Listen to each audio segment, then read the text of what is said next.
जय हिंद दोस्तों। मध्य प्रदेश जो वर्ग 3 की भर्ती आई है उसके लिए हम फ्रेंच रेवोल्यूशन जो सामाजिक विज्ञान वाला पोर्शन जुड़ा है उसमें जो फ्रेंच रेवोल्यूशन है फ्रांसीसी क्रांति का पार्ट 4 कर रहे हैं। तो इस समय आपका स्वागत है। बस 5 मिनट दीजिएगा, आपको कंटेंट की वैल्यू समझ में आ जाएगी। ठीक है, इससे पहले हमने 3 पार्ट कवर कर चुके हैं, उसको भी ज़रूर देखिएगा। सीधे क्वेश्चन इस टॉपिक से आपके एग्जामिनेशन में देखने के लिए मिलेंगे।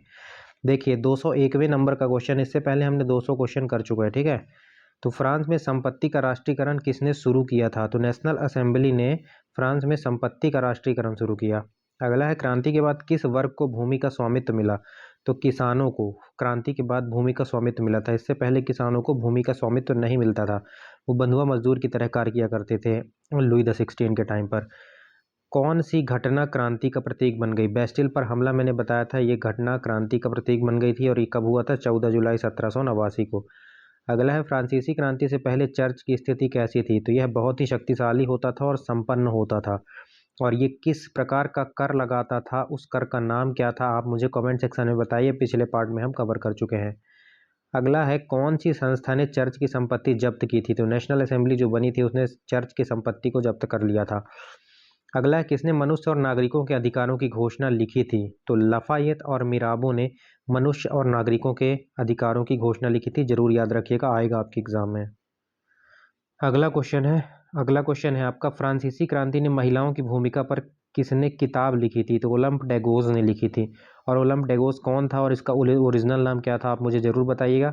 और कंटेंट अच्छा लग रहा हो तो study with Sanju SDL YouTube channel को सब्सक्राइब करके सपोर्ट जरूर कीजिएगा और वीडियो को एक हाइप जरूर करिएगा। आपके ऑप्शन कमेंट सेक्शन साइड आपका ऑप्शन होगा, वहाँ पे हाइप का ऑप्शन आ रहा होगा, आप हाइप जरूर करिएगा हमको। ठीक है, और ये पीडीएफ आपको टेलीग्राम चैनल पर फ्री में उपलब्ध हो जाएगी। टेलीग्राम का लिंक डिस्क्रिप्शन में रहेगा, वहाँ से आप ज्वाइन कर सकते हैं।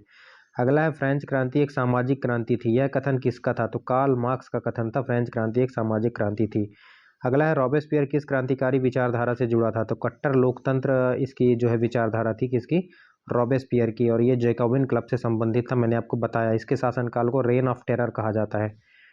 अगला है, किस क्रांति ने फ्रांस में लोगों का मताधिकार जो है मताधिकार का विचार दिया? तो फ्रेंच क्रांति नहीं दिया था।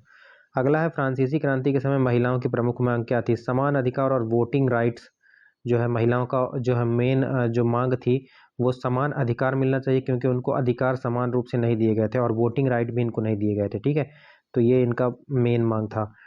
अगला है, रेवोल्यूशनरी कैलेंडर किसने लागू किया? तो नेशनल कन्वेंशन ने लागू किया था। अगला है, फ्रांस का सबसे पहला क्रांतिकारी गीत क्या था? तो ला मर्से इनका क्रांतिकारी गीत था। ला मर्से आज किस देश का राष्ट्रगान है? तो फ्रांस का आज का राष्ट्रगान भी है ला मर्से, याद रखना, मोस्ट इम्पॉर्टेंट है भाई। 215वें नंबर का क्वेश्चन है आपका, नेपोलियन ने खुद को सम्राट किस स्थान पर घोषित किया था? तो नोट्रे डेम चर्च पेरिस में नेपोलियन ने खुद को सम्राट घोषित कर दिया था। कमेंट में बताइए कि नेपोलियन कोड कब लागू किया गया था और नेपोलियन किस प्रकार का राजा था, इसका प्रकृति क्या थी शासन करने की? मैंने पिछले वीडियो में कवर कर रखा है, बार बार कह रहा हूँ। अगर आपने नहीं देखा तो अब पहले 3 पार्ट देखिए, उसके बाद चौथे पार्ट में आइए। अगला प्रश्न है, फ्रांस की क्रांति के दौरान कितने लोगों को गिलेटिन से मारा गया था? तो लगभग 17,000 लोगों को मारा गया था।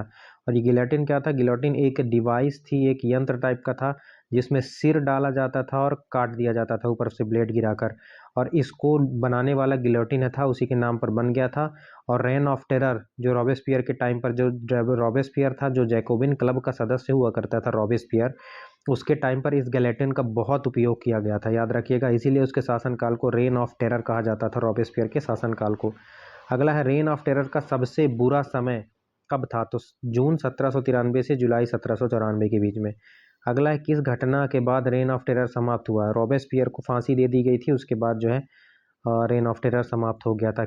अगला है, किस विचारक ने प्राकृतिक अधिकार की बात कही थी? तो जॉन लॉक ने प्राकृतिक अधिकार की बात कही थी। अगला है, जनरल विल का विचार किसका था? रूसो का था, याद रखिएगा। रूसो की किताब का नाम कमेंट में बताइए आप। किसने शक्ति के पृथक्करण का सिद्धांत दिया था? तो मोंटेस्क्यू ने शक्ति के पृथक्करण का सिद्धांत दिया था। तिरंगे झंडे में नीला रंग क्या दर्शाता है? तो पेरिस नगर को जो है नीला रंग झंडा दर्शाता है। पीवाईक्यू क्वेश्चन है सारे के सारे, तो आप याद रखिएगा। अगला, फ्रांसीसी संविधान 1791 में कौन सी नई प्रणाली थी?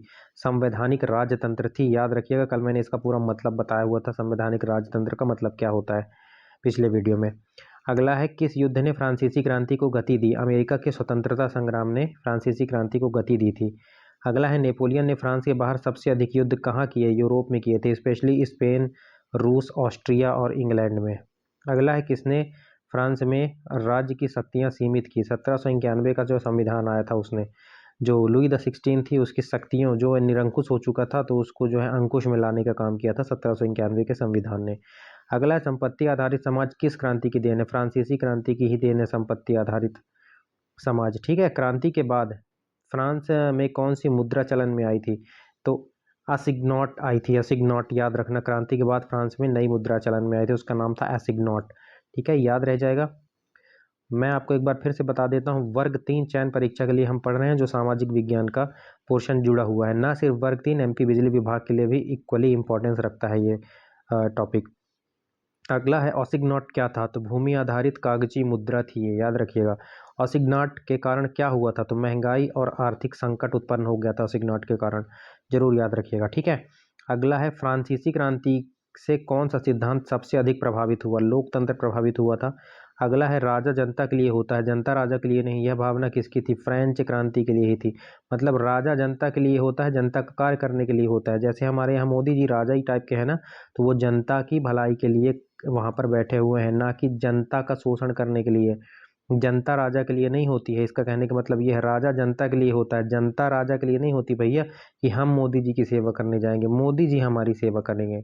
मतलब हमने इसीलिए तो उनको बैठाया है कि हमारे सुख दुख में वो हमारे साथी बने, है ना। तो राजा जनता के लिए होता है, ना कि जनता राजा के लिए। यह भावना फ्रेंच क्रांति की ही देन है, याद रखना।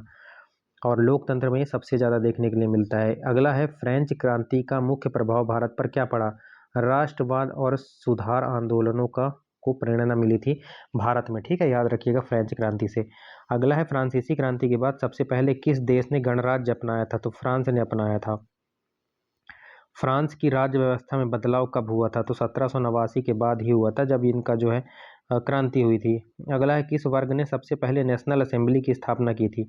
तो तीसरा वर्ग ही करेगा ना हर जगह, क्योंकि सबसे ज़्यादा दबा कुचला यही था। अगला है रूसो की कौन सी पुस्तक ने क्रांति को प्रभावित किया? सोशल कॉन्ट्रैक्ट रूसो की बुक थी, याद रखना। फ्रांसीसी क्रांति किस ऐतिहासिक युग का प्रारंभ थी? आधुनिक युग का। अगला है किस क्रांतिकारी का नाम पानी में घोंप कर मार डाला गया था? ठीक है, तो मराठ को। ठीक है, किस क्रांतिकारी का नाम पानी में घोंप कर मार डाला गया था? तो मराठ है उसका उत्तर, याद रखिएगा। अगला है कौन सा वर्ग क्रांति के बाद राजनीतिक रूप से प्रभावशाली बन गया था? तो बुर्जुआ जो वर्ग था वो वर्ग। ठीक है, अगला है डायरेक्टरी शासन में सबसे बड़ी कमजोरी क्या थी? तो राजनीतिक अस्थिरता थी। और आप मुझे अपने स्वविवेक से बताइए ये बुर्जुआ वर्ग कौन सा था? ठीक है, अगला है फ्रांसीसी क्रांति का शिक्षा पर क्या प्रभाव पड़ा? तो सार्वजनिक शिक्षा का विकास हुआ था। अगला क्वेश्चन है किसने कहा अगर राजा न्याय न दे तो जनता उसे हटा सकती है? रूसो ने कहा था। अगला है फ्रांसीसी क्रांति के दौरान कितने गणराज्य बने? तो एक ही बना था 1792 में। फ्रांसीसी क्रांति से धर्मनिरपेक्षता को क्या बल मिला? तो चर्च से सत्ता का अलगाव हो गया था, याद रखना। किस क्रांति ने दास प्रथा को समाप्त किया? तो फ्रेंच क्रांति में ही, सेंट डैमेन, याद रखना। ठीक है, अगला क्वेश्चन है नेपोलियन ने कितने वर्षों तक फ्रांस पर शासन किया? तो लगभग 15 वर्ष। 1799 से 1815 तख्ता पलट किया था इसने। ठीक है, और नेपोलियन को किस युद्ध में हराया गया था? तो वाटरलू का युद्ध हुआ था 1815 में।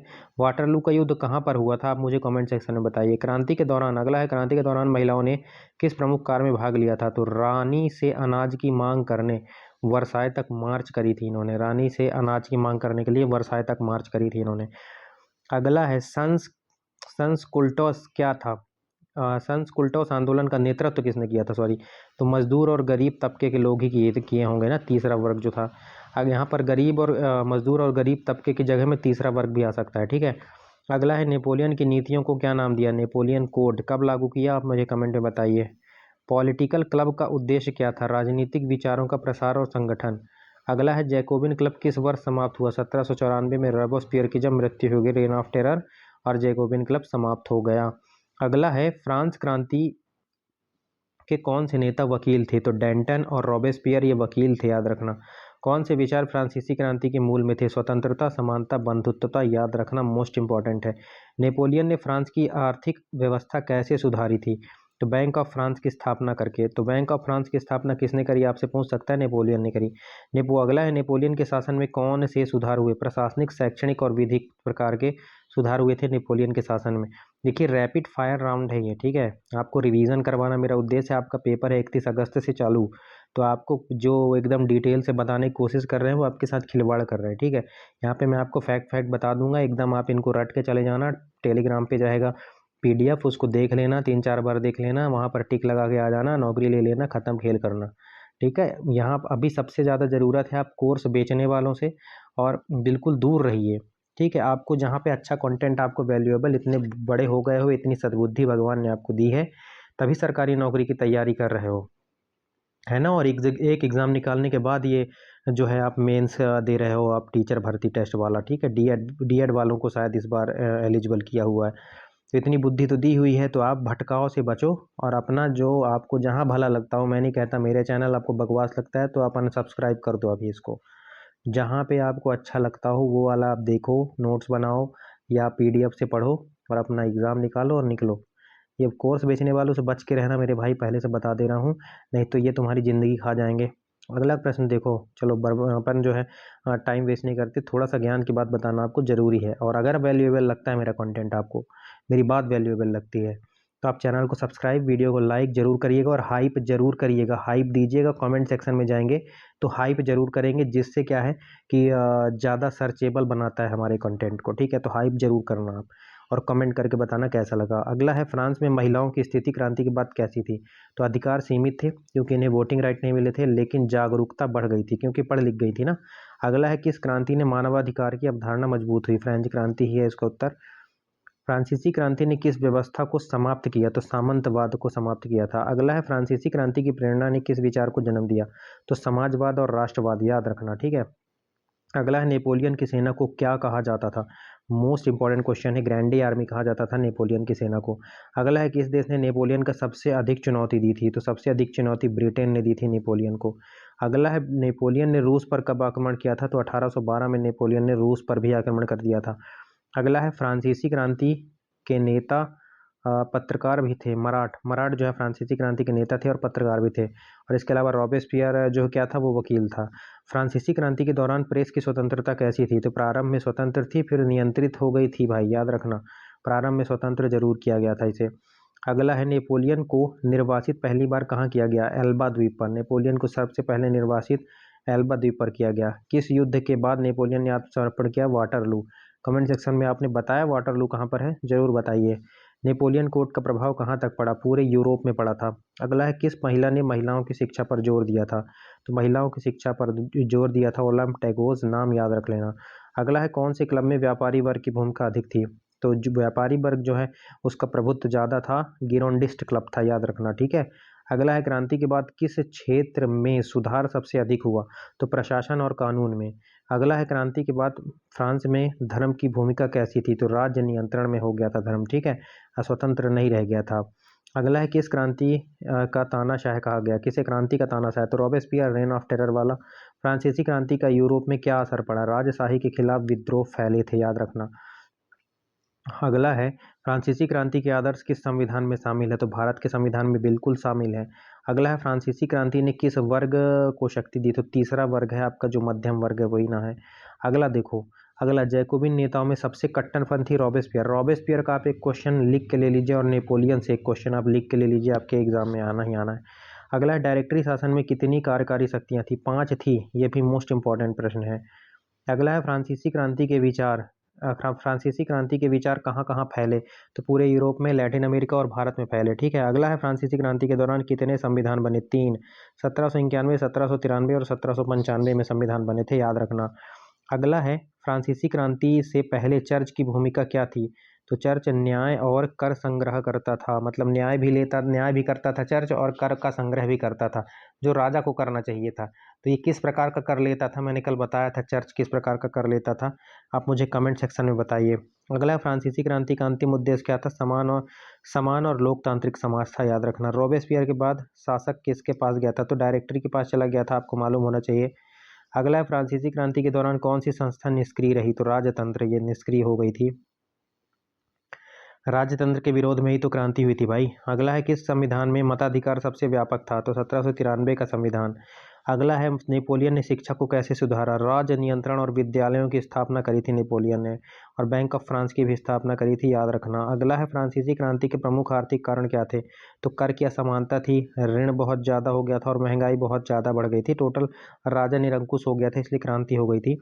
अगला है क्रांति में कानूनी समानता के सिद्धांत की स्थापना किसने की? तो नेशनल असेंबली ने की क्रांति। अगला है क्रांति में किसने कहा अब राजा जनता के अधीन होगा? अब्बे सिरोज ने कहा था अब राजा जनता के अधीन होगा और हो भी गया था। अगला क्वेश्चन है फ्रांस में 1789 से पहले शासन प्रणाली को क्या कहते थे? तो एंशियन रिग में कहा जाता था। एंशियन रिग में मतलब एंशियंट से निकला हुआ वर्ड है, ठीक है। एंशियन रिग में कहा जाता था। अगला है फ्रांसीसी क्रांति में राष्ट्रीयता की भावना कैसे फैली? तो सैनिक सेवा, शिक्षा और प्रचार से फैली थी। कैसे कैसे प्रचार हुए आप मुझे कमेंट में बताइए, बता चुका हूँ आपको। अगला है 1793 में किसने एकाधिकार स्थापित कर लिया था? रॉबेस्पियर ने, मैंने बताया रेन ऑफ टेरर। इस फ्रांसीसी महिला को महिला क्रांति की जननी कहा जाता है? ओलंप डेगोस को कहा जाता है भाई, ये भी याद रख लेना, ये भी क्वेश्चन आएगा। अगला है फ्रांसीसी क्रांति की प्रेरणा से भारत किस आंदोलन को बल मिला था? तो 1857 की क्रांति और सुधार आंदोलनों में भारत में बल मिला था। अगला है फ्रांस में कानून बनाने का अधिकार किसे सौंपा गया था? तो नेशनल असेंबली को कानून बनाने का अधिकार सौंपा गया। अगला है कौन सा विचार फ्रांसीसी क्रांति के बाद मजबूत हुआ? तो लोकतंत्र और राष्ट्रवाद। अगला है रॉबेस्पियर की गिरफ्तारी किस दिन हुई थी? तो रॉबेस्पियर की गिरफ्तारी का दिन याद रखना 27 जुलाई 1794 को हुई थी, याद रखना। अगला है रॉबेस्पियर को मृत्युदंड कब दिया गया? 28 जुलाई 1794। अगला है फ्रांसीसी क्रांति की सबसे बड़ी देन क्या है? स्वतंत्रता, समानता, बंधुत्वता का सिद्धांत मोस्ट इंपॉर्टेंट है, लिख लेना। 300 प्रश्न हो चुके हैं, अब अपन आज पूरे के पूरे इसको कंप्लीट कर देंगे 400 तक। अगला है फ्रांसीसी क्रांति के दौरान किसने सामाजिक अनुबंध की अवधारणा दी थी? तो रूसो ने। अगला है स्वतंत्रता, समानता, बंधुत्वता का आदर्श सबसे पहले कहाँ लागू किया गया? फ्रांस में 1789 की क्रांति के बाद, याद रखना। वीडियो को लाइक, चैनल को सब्सक्राइब और हाइप जरूर कर देना भाई, बार बार रिक्वेस्ट कर रहा हूँ। अगला फ्रांसीसी क्रांति के समय संविधान बनाने की जिम्मेदारी किसके पास थी? नेशनल असेंबली के पास थी। अगला फ्रांस में सामंती व्यवस्था को किसने समाप्त किया? नेशनल असेंबली ने, 4 अगस्त 1789 को, याद रखना भाई। अगला है फ्रांस की राष्ट्रीय गार्ड का नेतृत्व किसने किया? लिफायत ने किया था। अगला है क्रांति से पहले किस वर्ग के पास न्यायिक अधिकार थे? तो कुलीन वर्ग के पास, जो दूसरा वर्ग था है ना, उसके पास न्यायिक अधिकार थे। अगला है किस क्रांति के बाद महिलाओं का संगठित राजनीतिक आंदोलन प्रारंभ हुआ? तो फ्रांसीसी क्रांति के बाद। अगला है क्रांति के दौरान महिलाओं द्वारा प्रस्तुत प्रमुख मांग क्या थी? तो उन्हें वोटिंग राइट दीजिए, शिक्षा दीजिए और संपत्ति का में भी उनको अधिकार चाहिए था। तो ये सब आपको जो है फ्रांसीसी क्रांति की ही देन है, आप याद रखना, ठीक है। अगला है फ्रांसीसी क्रांति से किस नए सामाजिक वर्ग का उदय हुआ? तो बुर्जुआ वर्ग था, जो व्यवसायी मध्यम वर्ग था। मैंने आपको बोला था ना बुर्जुआ वर्ग कौन सा था, तो व्यवसायी मध्यम वर्ग जो था वही बुर्जुआ वर्ग था, मैंने पूछा भी था आपसे कुछ देर पहले। अगला है किसने कहा तीसरा वर्ग ही संपूर्ण राष्ट्र है? अब्बे सिएज ने कहा था तीसरा वर्ग ही संपूर्ण राष्ट्र है। अगला है कौन सी समिति ने आतंक का शासन चलाया? तो सार्वजनिक सुरक्षा समिति ने चलाया था। कमेटी ऑफ पब्लिक सेफ्टी ने चलाया था भाई, रेन ऑफ टेरर, ठीक है। अगला है जनता के मित्र पत्रिका का संपादक कौन था? तो मराठ था, याद रखना। अगला है फ्रांसीसी क्रांति में सबसे पहले किस वर्ग ने कर चुकाने से इनकार किया? तीसरे वर्ग ने ही किया था, क्योंकि सबसे ज्यादा कर यही देता था ना। अगला है फ्रांसीसी क्रांति से किस परंपरा की नींव पड़ी? गणराज्य और लोकतांत्रिक परंपरा की नींव पड़ी। अगला है सेंस कुल्टोस आंदोलन किनके विरुद्ध था? कुलीन वर्ग और अमीर व्यापारियों के विरुद्ध था, याद रखना। अगला है फ्रांसीसी क्रांति के कारण मुख्य आर्थिक समस्या क्या थी? तो करों की असमानता और राजकोषीय घाटा। अगला क्वेश्चन है नेशनल असेंबली ने किस वर्ष में चर्च की सारी संपत्ति जब्त कर ली? 1789 में। अगला है फ्रांस में गिलेटिन का प्रयोग क्यों किया गया था? तो मृत्युदंड को सार्वजनिक और समान बनाने हेतु गिलेटिन का उपयोग किया गया था। अगला है रेन ऑफ टेरर के समय किस न्यायालय की स्थापना हुई? तो क्रांतिकारी न्यायालय की स्थापना हुई। अगला है क्रांति के दौरान महिलाएं सबसे अधिक सक्रिय कहाँ रहीं? पेरिस में रही थी, याद रखना। अगला है 1793 का संविधान किस विचारधारा पर आधारित था? प्रत्यक्ष लोकतंत्र और सार्वभौमिक मताधिकार पर आधारित था। अगला है नेपोलियन की कौन सी नीति सबसे स्थायी रही? नेपोलियन कोड 1804 में, ठीक है। मैंने पूछा, आपने बताया कि नहीं बताया अभी तक। फ्रांस में चर्च और राज्य के बीच दूरी कब स्थापित हुई? 1790 में सिविल कॉन्स्टिट्यूशन ऑफ क्लर्जी से। याद रखना, मोस्ट इंपॉर्टेंट क्वेश्चन की श्रेणी में इसको रखना। पूछ रहा है फ्रांस में चर्च और राज्य के बीच दूरी कब हुई? तो 1790 में सिविल इंस्टीट्यूट ऑफ क्लर्जी जब आया था तब। ठीक है, और study with Sanju YouTube channel को सब्सक्राइब करके सपोर्ट जरूर करें और वीडियो को हाइप और लाइक दोनों करें। ठीक है, अगला क्वेश्चन है, क्रांति के समय फ्रांस की राजधानी क्या थी? पेरिस थी। अगला है, बेस्टियल दिवस 14 जुलाई को मनाया जाता है। इस दिन राष्ट्रीय दिवस होता है। ठीक है, बेस्टियल क्या है आप मुझे कमेंट में बताइए। अगला है, फ्रांसीसी क्रांति के दौरान रानी मारिया एंटोनेट पर क्या आरोप था? देशद्रोह और जनता की उपेक्षा का आरोप था। अगला अच्छा ये मुझे बताइए, रानी मारिया एंटोनेट कौन थी? अगला है, किस युद्ध के बाद नेपोलियन को सम्राट घोषित किया गया? तो ऑस्ट्रिच की विजय के बाद। ठीक है, ऑस्ट्रिया है वैसे, ऑस्ट्रिच की विजय के बाद, आप याद रखना। अगला है, फ्रांसीसी क्रांति के किस चरण में गणराज्य घोषित हुआ? 1792 में राजा को हटाने के बाद। अगला है, मिरांडिस्ट किस वर्ग के प्रतिनिधित्व करते थे? मध्यम वर्ग, जो व्यापारी और पेशेवर वर्ग थे उनका मिरांडिस्ट करते थे। ठीक है, याद रखना। अगला है, जैकोबिन किस नीति का समर्थन करते थे? तो जैकोबिन क्रांतिकारी आतंक और आम जनता के अधिकार के बारे में बात करते थे। और इनका मेन आदमी कौन था? रॉबेस्पियर था, जो कि रेन ऑफ टेरर चलाता था। बार बार बता रहा हूँ आपको। ठीक है, जैकोबिन का विरोध किसने किया? गैरेंडिस्टो ने किया था। अगला है, संविधान सभा में बैठने की स्थिति के अनुसार वामपंथ किसे कहा गया? जो क्रांतिकारी बदलाव के पक्ष में थे। ठीक है, अगला है, अभी भी आपने सुना होगा कि लेफ्ट विचारधारा का है, तो वो यहीं से कॉन्सेप्ट आया था आपका, फ्रांसीसी क्रांति वगैरह से ही। जो बदलाव चाहते थे वो जो है लेफ्ट साइड बैठते थे, जो है राज दरबार के, इसलिए उनको लेफ्टिस्ट विचारधारा के लिए रूप में जाना गया। ठीक, अगला है, किस शब्द का प्रयोग सबसे पहले फ्रांस में ही वाम दक्षिण राजनीति को परिभाषित करने में हुआ? तो वामपंथ और दक्षिण पंथ। ठीक है, राइट विंग और लेफ्ट विंग। अगला, रॉबेस्पियर की मृत्यु के बाद कौन सी सरकार बनी? डायरेक्टरी सरकार बनी थी, याद रखना। अगला है, नेपोलियन ने कौन सी संस्था को भंग कर तानाशाही स्थापित की? डायरेक्टरी को भंग कर दी और तानाशाही स्थापित कर दी। नेपोलियन का सबसे लंबा सैन्य अभियान रूस का था, 1812 में, जो उसने आक्रमण किया था रूस पर। अगला है, फ्रांसीसी क्रांति में कौन सा सिद्धांत अंतरराष्ट्रीय स्तर पर प्रभावित हुआ? तो राष्ट्रवाद और लोकतंत्र, याद रखना। ठीक है, अगला क्वेश्चन है, कौन सा संविधान लागू नहीं किया जा सका? 1793 का संविधान लागू नहीं किया जा सका।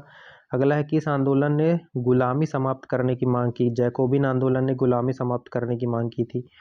अगला क्वेश्चन है, क्रांति के समय किस पत्रिका ने जनता को सबसे अधिक प्रभावित किया था? तो जनता के मित्र, इसका जो है फ्रांसीसी नाम है ला एमी डू पीपोले। ठीक है, पीपल से निकला हुआ वर्ड है ये। अगला है, किसने राजा नहीं संविधान सर्वोच्च की भावना दी थी? संविधान सभा ने दी थी। आप बताइए, संविधान सभा का पहला अस्थायी अध्यक्ष कौन था? और संविधान सभा का पहला अस्थायी अध्यक्ष कौन था भारत में? आप मुझे कमेंट सेक्शन में बताइए। अगला है, किस राजा ने सबसे पहले एवरेस्ट जनरल बुलाया था? स्टेट जनरल बुलाया था, सॉरी। तो स्टेट जनरल लुई द 16 ने बुलाया था, याद रखना। अगला है, फ्रांसीसी क्रांति का अंतर्राष्ट्रीय प्रभाव कहाँ देखा गया? Latin America, Italy, Germany, Bharat, मतलब पूरे यूरोप में ही देखा गया था, लैटिन अमेरिका में भी देखा गया। अगला है, भारत में किस आंदोलन पर फ्रांसीसी क्रांति का गहरा प्रभाव पड़ा? 1857 की क्रांति जो हुई थी। ठीक है, और पहला शहीद कौन था? मंगल पांडे थे, याद रखना आपने। अगला है, फ्रांस में पहला चुनाव किस वर्ष हुआ था? 1792 में। अगला है, किस संस्था ने संविधान लागू करने की प्रक्रिया शुरू की? नेशनल असेंबली ने शुरू की थी। अगला है, क्रांति के दौरान क्रांतिकारी कैलेंडर किसने शुरू किया? नेशनल कन्वेंशन ने। अगला है, कौन सी पुस्तक फ्रांसीसी क्रांति से सबसे पहले लोकप्रिय रही? सोशल कॉन्ट्रैक्ट, जो कि रूसो की थी, याद रखना। अगला है, किसे क्रांति की आत्मा कहा? तो किसे क्रांति की आत्मा कहा? तो रूसो को। अगला है, फ्रांसीसी क्रांति में कौन सी प्रणाली समाप्त की गई थी? तो वंशानुगत राजतंत्र जो है वो समाप्त कर दिया गया था। अगला है, क्रांति के दौरान किस वर्ष राजा की सत्ता समाप्त हो गई थी? तो 1792 में, याद रखना। अगला है, फ्रांसीसी क्रांति के समय किस प्रमुख शहर में अधिक क्रांतिकारी गतिविधियां हुई थी? पेरिस में होंगी। अगला है, किस क्रांतिकारी ने सबसे पहले राजा का विरोध खुले रूप से किया? मिराबो ने किया था, याद रखना। अगला है, मारिया एंटोनेट को किस वर्ष मृत्युदंड दिया गया? 1793 में। अगला है, नेपोलियन की हार के बाद फ्रांस में कौन सी सत्ताई बर्बन वंश की पुनर्स्थापना हो गई थी? नेपोलियन की हार के बाद, याद रखना भाई। अगला है, फ्रांस की पहली महिला क्रांतिकारी लेखिका कौन थी? ओलंप डेगोस थी। अगला है, किस फ्रांसीसी क्रांति नेता को जनता का शत्रु कहा गया? मराठ। अगला है, क्रांति के दौरान किसने महिलाएं भी नागरिक हैं का दावा किया? ओलंप डेगोस नहीं किया था। ठीक है, अगला है महिलाओं का आंदोलन किस घटना से प्रसिद्ध हुआ? वर्साय मार्च से सिद्ध हुआ। अगला है क्रांति में किस अधिकार का जन्म हुआ? मानवाधिकार, ह्यूमन राइट का जन्म हुआ था, याद रखना। और मानवाधिकार दिवस किस दिन मनाया जाता है? कमेंट सेक्शन में बताओ। अगला है किस पुस्तक में लोकतांत्रिक शासन की नींव रखी? तो स्पिरिट ऑफ लॉज जो कि मॉन्टेस्क्यू की थी, उसमें रखी गई थी लोकतंत्र शासन की नींव। अगला है कौन सी घटना लोकतांत्रिक क्रांति की प्रेरणा बनी? फ्रांसीसी क्रांति, याद रखना भाई। फ्रांसीसी क्रांति में लिव्र किस चीज़ को कहा जाता था? तो लिव्र नहीं, ये लिव्रे है और ये मुद्रा थी। अगला है declaration of right of man and citizen किसने तैयार किया? लियाफेत और मुराबो की अगुवाई में। यहाँ पर ध्यान देने वाली बात यह है कि declaration of right of man था, वुमेन नहीं था। और सिटीजन में भी कौन थे? जो कर देते थे। तो बड़ा अजीब टाइप का था, ठीक है, सिस्टम। अगला है फ्रांस में आम चुनावों में किस वर्ग की भागीदारी नहीं थी? तो महिलाओं की नहीं थी, और उनकी भी नहीं थी जो कर नहीं देते थे। बाद में फिर आंदोलन करके सबको राइट दिया गया। अगला है फ्रांसीसी क्रांति से सबसे पहले फ्रांस का सबसे अमीर वर्ग कौन था? तो दूसरा वर्ग था, जो कि कुलीन वर्ग था। अगला है किस संविधान में धर्मनिरपेक्षता को मान्यता मिली? 1795 के संविधान में। अगला है नेपोलियन द्वारा लागू की गई न्याय प्रणाली को क्या कहा गया? Napoleon code. अगला है फ्रांसीसी क्रांति के बाद किस देश में सबसे पहले लोकतंत्र की मांग उठी थी? इटली में उठी थी, याद रखना। अगला है रॉबेस्पियर के शासन को रेन ऑफ टेरर कहा गया। संविधान सभा के पहले अध्यक्ष कौन थे? बेली। फ्रांस के संविधान सभा की बात कर रहे हैं, भारत के नहीं। भारत का तुम बताओगे। संविधान सभा का पहला अध्यक्ष और पहला अस्थायी अध्यक्ष विथ डेट बताओ अब तुम। वैसे फ्रांस के संविधान सभा का पहला अध्यक्ष कौन था? तो बेली था, बेली। अगला है कौन सी घटना ने फ्रांस में क्रांति की आग भड़काई थी? तो बेस्टिल हम किले पर हमला किया था। अगला है फ्रांसीसी क्रांति के बाद सबसे बड़ा राजनीतिक परिवर्तन, गणराज्य की स्थापना हो गई। अगला है फ्रांस में कर संग्रह की प्रणाली कैसी थी? भ्रष्ट और असमान थी। अगला है फ्रांस में टाइथ कर अगला है फ्रांस में टाइथ कर किसे देना पड़ता था? तो किसान जो है चर्च को देते थे। अगला है गिलेटिन का आविष्कार किसने? डॉक्टर जोसेफ गिलेटिन ने किया था। ठीक है, क्रांति के समय किस वर्ग की जनसंख्या सबसे अधिक थी? तो तीसरा वर्ग 98% था, और इसी का सबसे ज़्यादा शोषण होता था। अगला है कौन से वर्ग ने सबसे अधिक क्रांति का विरोध किया? पहला और दूसरा वर्ग, क्योंकि इन्हीं के खिलाफ जो है क्रांति हुई थी। यही लोग तो राजा लोग थे। पहला वर्ग जो है चर्च था, दूसरा कुलीन वर्ग था, पैसे वाले। तो इन्हीं के खिलाफ तो हुआ था। यही लोग तो बहुत ज़्यादा शोषण करते थे। अगला है कौन सा वर्ग क्रांति के बाद सबसे अधिक समृद्ध हुआ? तो मध्यम वर्ग, जो कि बुर्जुआ वर्ग कहलाया। यही पढ़ा लिखा था, ठीक है। अगला है नेपोलियन ने किस युद्ध के बाद सत्ता संभाली? कूप डीटा ऑफ 18 ब्रूमेयर, ये युद्ध हुआ था, उसके बाद इसने सत्ता संभाल ली थी, याद रखना डायरेक्ट। अगला है जैकोबिन क्लब का प्रमुख मुख्यालय पेरिस में था। अगला है महिलाओं के आंदोलन को किसने भंग किया? नेशनल कन्वेंशन ने भंग किया था। अगला है किस देश ने फ्रांस के साथ सबसे पहले युद्ध किया? ऑस्ट्रिया ने किया। अगला है फ्रांसीसी क्रांति से किस अवधारणा की शुरुआत हुई? नागरिक अधिकारों की शुरुआत हुई। अगला है फ्रांसीसी क्रांति में सबसे अधिक चर्चित हथियार क्या था? गिलेटिन था, मैंने बार बार बताया आपको, सिर काटने वाला। अगला है क्रांति के कारण चर्च को किसके अधीन कर दिया गया था? तो चर्च को राज्य के अधीन कर दिया गया था, याद रखना। अगला है नेपोलियन के शासन के दौरान महिलाओं की स्थिति कैसी थी? सीमित अधिकार थे, शिक्षा में सुधार भी किया गया था, क्योंकि शिक्षा में सुधार शिक्षित इनको नहीं किया जाता था। अगला है फ्रांसीसी क्रांति का अंत कब माना जाता है? 1799 में, जब नेपोलियन ने सत्ता को अपने हाथों में ले लिया। अगला है टेनिस कोर्ट शपथ का महत्व क्या था? संविधान निर्माण की घोषणा थी। अगला है फ्रांसीसी क्रांति के समय किसने महिलाएं मतदाता क्यों नहीं प्रश्न उठाया था? ओलंप डेगोस नहीं उठाया था, ठीक है, क्योंकि महिलाओं को वोटिंग राइट नहीं थे। अगला है फ्रांसीसी क्रांति के प्रभाव में भारत ने किसने धार्मिक सुधार आंदोलन चलाया था? राजा राम मोहन राय के बारे में कल बता चुका हूँ, है ना। किसने कहा मैं राज्य हूँ? लुई द 16 ने कहा था मैं ही राज्य हूँ। अगला है क्रांति के दौरान शिक्षा प्रणाली में सुधार किसने किया था? तो नेपोलियन ने किया था, ठीक। अगला क्वेश्चन है फ्रांसीसी क्रांति के दौरान कौन सा कालखंड सबसे हिंसक था? 93 से 94 रेन ऑफ टेरर, रॉबेस्पियर वाला, जैकोबिन क्लब। किस संविधान ने फ्रांस को गणराज्य घोषित किया? 1793 का जो संविधान था। अगला है जैकोबिनों का मुख्य उद्देश्य क्या था? तो इनका मुख्य उद्देश्य लोकतांत्रिक गणराज्य की स्थापना था। अगला है किस क्रांति के बाद पहली बार समानता का अधिकार आया? फ्रांसीसी क्रांति। बार बार घुमा के वही क्वेश्चन पूछता है ना। अगला है फ्रांसीसी क्रांति से किस प्रकार की राजनीतिक बल मिला? जनवाद मिला। और अगला है क्रांति के दौरान फ्रांसीसी क्रांति के दौरान महिलाओं ने कौन सा प्रतीक धारण किया था? तो लाल टोपी, फ्रीजियन कैप बोला जाता है इसे। और यही जो ओलंपिक हुआ था पेरिस में, उसका मस्कट भी था, फ्रीजियन कैप इसे कहते थे, लाल टोपी था। तो क्रांतिकारी लोग इसको पहना करते थे, ठीक है। और आखिरी क्वेश्चन है फ्रेंच रेवोल्यूशन का। 400 हमने क्वेश्चन कवर कर लिए। फ्रांसीसी क्रांति से मिली प्रमुख सीख क्या थी? जनता की शक्ति और लोकतंत्र की स्थापना, ये प्रमुख सीख थी भाई। तो आई होप आपको ये वीडियो अच्छा लगा होगा। वीडियो अच्छा लगा तो अपने दोस्तों को बताइए, वीडियो को शेयर जरूर कीजिए, हाइप जरूर कीजिए। आप कमेंट सेक्शन में जाएंगे ना, तो वहाँ पे हाइप करने का ऑप्शन आता है, तो हाइप आप जरूर जरूर करिएगा। और लाइक शेयर सब्सक्राइब तो आपको करना ही करना है। और इसके बाद मैं ये जो 4 पार्ट में आया है, इन चारों पार्टों को एक साथ मर्ज करके फ्रांस क्रांति का एक ही वीडियो आपको 1 से 1.5 घंटे का रहेगा, वो वीडियो मैं आपको प्रोवाइड करवा दूंगा, ठीक है। तो वो भी आप एक बार ज़रूर देख लीजिएगा।